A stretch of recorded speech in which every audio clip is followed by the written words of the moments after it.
Olá galera, tudo bem? Eu vou comentar aqui uma questão que trata da educação física em preparação para o Enem.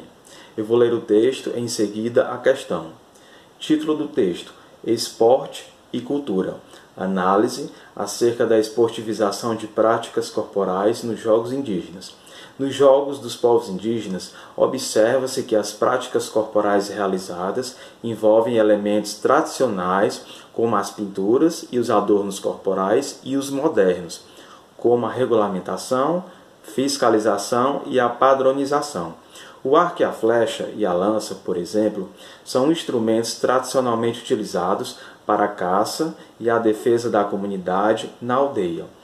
Na ocasião do evento, esses artefatos foram produzidos pela própria etnia, porém, sua estruturação como modalidade esportiva promoveu uma semelhança entre as técnicas apresentadas com sentido único de competição.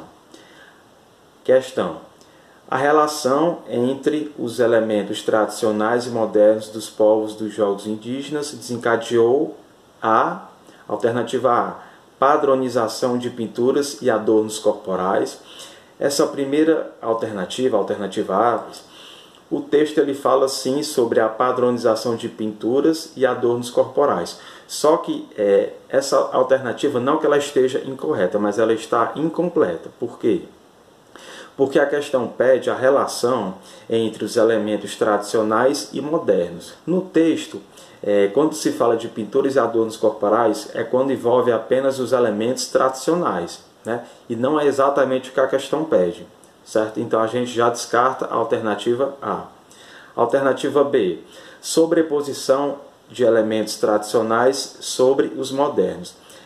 O texto ele trata sim tanto dos elementos tradicionais bem como dos modernos.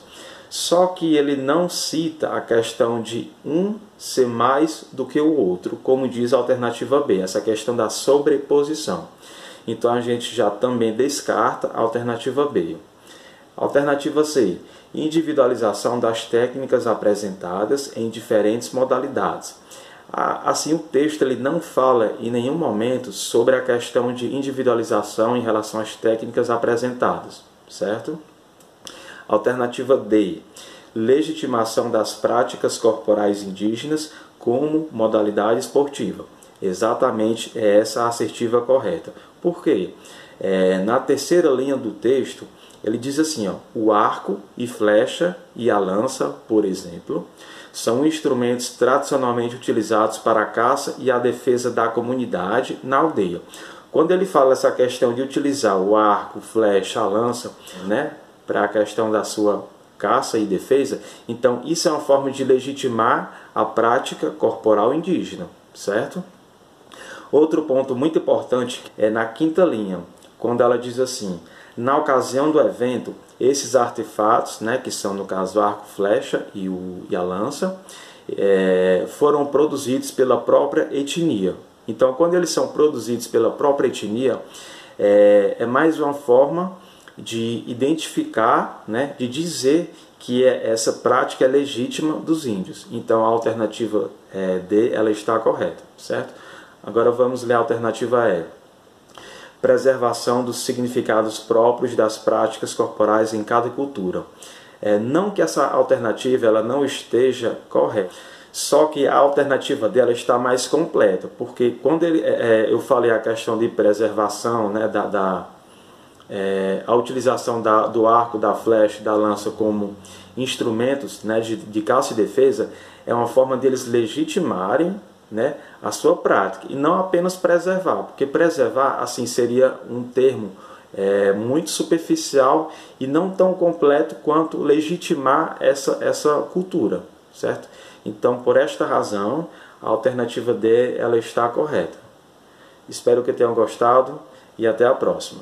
Olá galerinha, só alegria, como vão vocês? Espero que estejam todos bem. O modo de ser e de viver dos índios sempre chamou a atenção de pintores, poetas, escritores ao longo da história. Vejamos essa questão. Texto 1 é uma carta de Pero Vaz de Caminha. Andaram na praia quando saímos 8 ou 10 deles, e daí a pouco começaram a vir mais. E parece-me que viriam este dia à praia 400 ou 450. Alguns deles traziam arcos e flechas que todos trocavam por carapuças ou por qualquer coisa que eles davam. Andavam todos tão bem dispostos, todos bem feitos e galantes, com suas tinturas que muito agradavam. E o texto 2 é esta tela do artista brasileiro Cândido Portinari, O Descobrimento do Brasil, de 1956.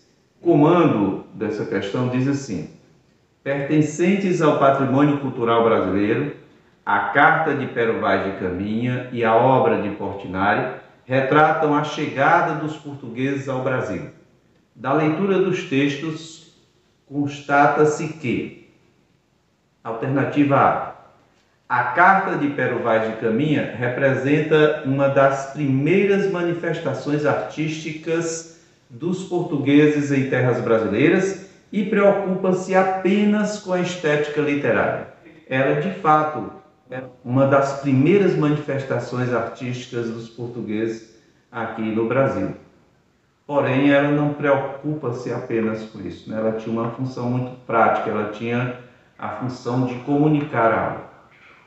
A alternativa B diz o seguinte: a tela de Portinari retrata indígenas nus, com corpos pintados, cuja grande significação é a afirmação da arte acadêmica brasileira e a contestação de uma linguagem moderna.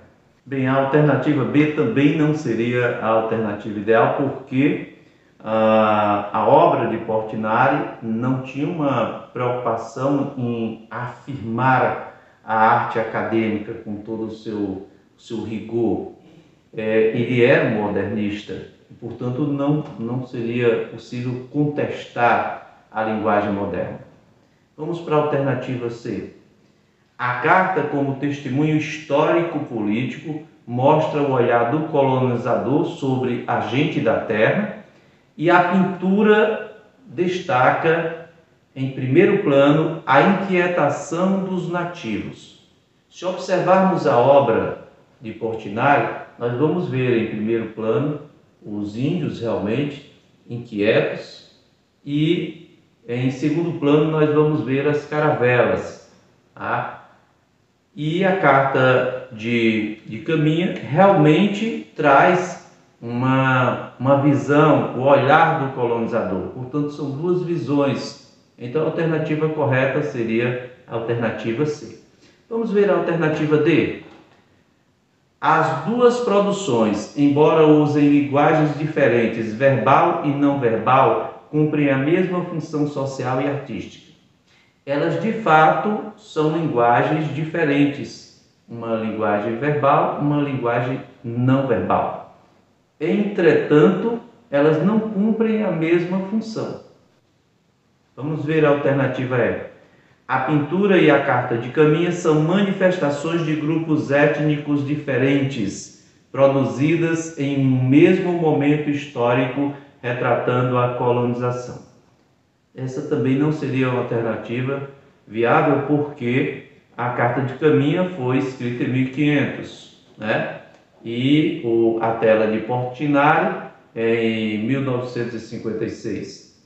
Portanto, a alternativa correta é a alternativa C. A Carta de Pero Vaz de Caminha, há muitas décadas, vem sendo objeto de estudo e, portanto, de grande importância histórica, política e cultural. E é por isso que, até os dias de hoje, tem grande relevância para a compreensão do contexto social daquela época. Entretanto, a carta mostra apenas o olhar do colonizador. Já a pintura de Portinari, por outro lado, mostra as ideias e os nativos de uma forma mais real, sem a intervenção do pensamento do colonizador que ali chegava. Bem, espero que tenham gostado, façam uma boa prova, fiquem com Deus e até a próxima.